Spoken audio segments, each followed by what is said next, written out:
مفلس زندگی اب نہ سمجھے کوئی، مفلس زندگی اب نہ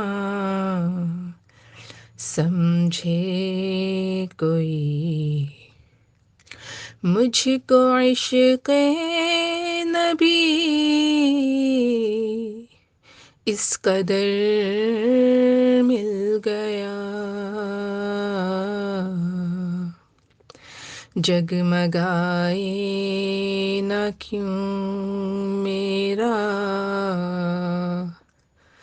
عکس درون، جگمگائے نہ کیوں میرا عکس درون،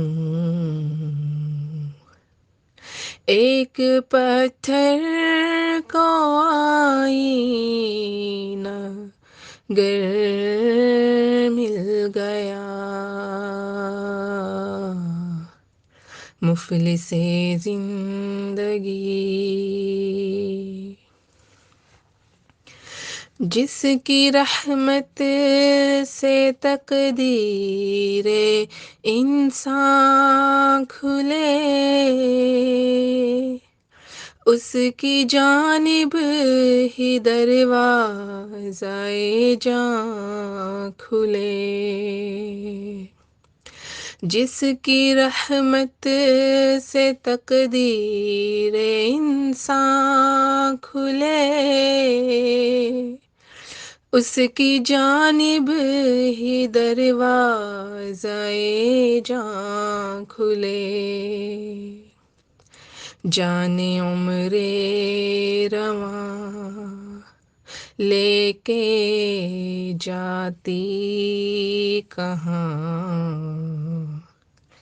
جانے عمر رواں لے کے جاتی کہاں، خیر سے مجھ کو خیر البشر مل گیا،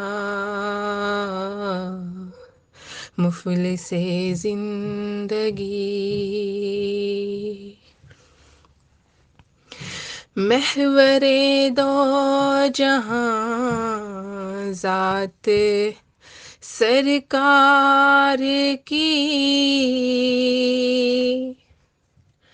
اور میری حیثیت ایک پرکار سی، محور دو جہاں ذات سرکار کی، اور میری حیثیت ایک پرکار کی، اس کی ایک راہ گزر طے نہ ہو عمر بھر، ان کی ایک راہ گزر طے نہ ہو عمر بھر، قبلہ آرزو تو مگر مل گیا، مفلس زندگی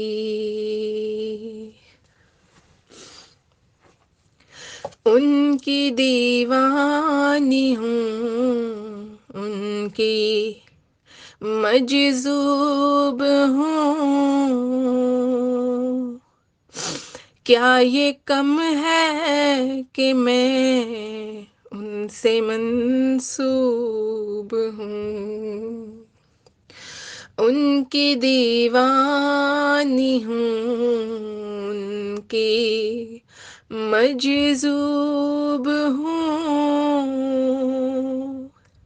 کیا یہ کم ہے کہ میں ان سے منسوب ہوں، سرحد حشر تک جاؤں گی بے دھڑک، سرحد حشر تک جاؤں گی بے دھڑک، مجھ کو اتنا تو زیادہ سفر مل گیا،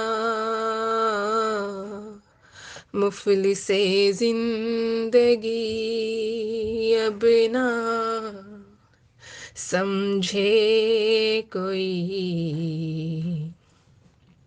مجھ کو عشق نبی اس قدر مل گیا، ذہن بے رنگ تھا، سانس بے روپ تھی، روح پر معصیت کی کڑی دھوپ تھی، ذہن بے رنگ تھا، سانس بے روپ تھی، روح پر معصیت کی کڑی دھوپ تھی، ان کی چشم غنی رونق جاں بنی، ان کی چشم غنی رونق جاں بنی، چھاؤں جت کی گھنی وہ شجر مل گیا، مفلس زندگی جب سے مجھ پر ہوا مصطفیٰ کا کرم، بن گیا دل مظفر چراغ حرم، جب سے مجھ پر ہوا مصطفیٰ کا کرم، بن گیا دل مظفر چراغ حرم، زندگی پھر رہی تھی بھٹکتی ہوئی، زندگی پھر رہی تھی بھٹکتی ہوئی، میری خانہ بدوشی کو گھر مل گیا، مفلس زندگی اب نہ سمجھے کوئی، مجھ کو عشق نبی اس قدر مل گیا، جس طرف سے بھی گزری میری خواہشیں، مجھ سے بچ کر نکلتی رہیں لغزشیں، جس طرف سے بھی گزری میری خواہشیں، مجھ سے بچ کر نکلتی رہیں لغزشیں، جب جھکائی نظر جھک گیا میرا سر، جب جھکائی نظر جھک گیا میرا سر، نقش پا اس کا ہر موڑ پر مل گیا، جگمگائے نہ کیوں میرا عکس دروں، ایک پتھر کو آئینہ گر مل گیا، مفلس زندگی۔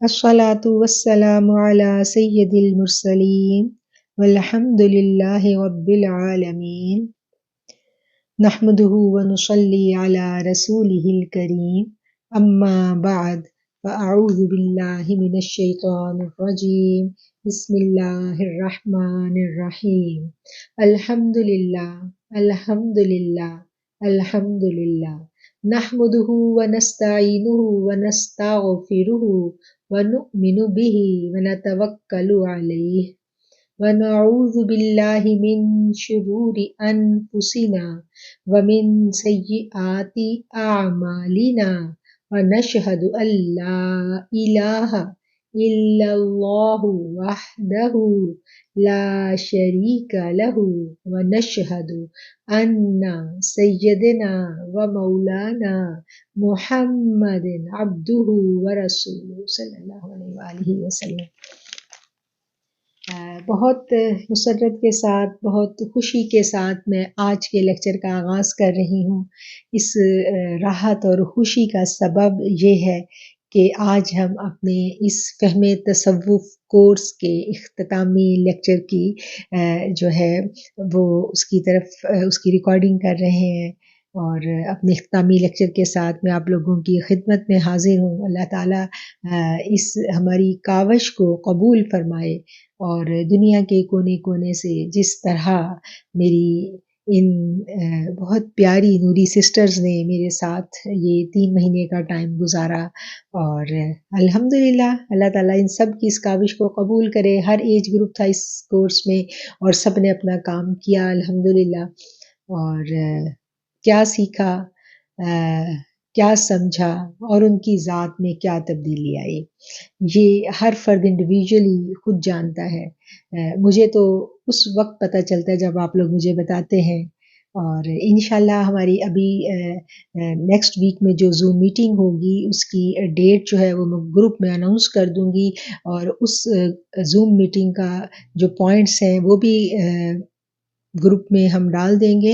ان پوائنٹس کو آپ نے نوٹ رکھنا ہے جن کے اوپر ہم نے ڈسکشن کرنی ہے۔ تو آج ہم لیکچر میں صرف بات کریں گے کہ اس فہم تصوف کورس کو شروع کرنے کا کیا مقصد تھا، کیا ہم اس مقصد کو پورا کرنے میں کامیاب ہوئے ہیں، کتنے % کامیاب ہوئے ہیں۔ یہ بات جو ہے یہ آپ لوگوں نے نوٹ کر لینی ہے، اور یہ میں سوال نامے میں بھی آپ کو دوں گی، اور اس کو ڈیٹیل سے انشاءاللہ ہم لوگ اپنی میٹنگ میں ڈسکس کریں گے، لیکن آپ کو جو اسائنمنٹ دی جائے گی اس میں آپ نے اس کے جواب دینے ہیں۔ یہ کورس جو ہے الحمدللہ کامیابی کے ساتھ اپنی مدت پوری کر کے آج اختتام پذیر ہونے جا رہا ہے۔ تصوف جو ہے یہ ایسا موضوع ہے، ایسا ٹاپک ہے کہ اس ٹاپک پر خواتین کے لیے بہت کم رہنمائی ملتی ہے۔ آج انٹرنیٹ کا دور ہے، اور خواتین جو ہیں وہ جب بھی کسی موضوع پر کسی چیز پہ ریسرچ کرتی ہیں، اس کو ڈھونڈتی ہیں، تو انہیں ہر طرف جو تصوف کے اوپر جو بات چیت کرتے نظر آتے ہیں وہ مرد حضرات نظر آتے ہیں۔ تو ایسے میں ضرورت تھی ایک ایسے پلیٹ فارم کی جہاں پر خواتین جو ہیں وہ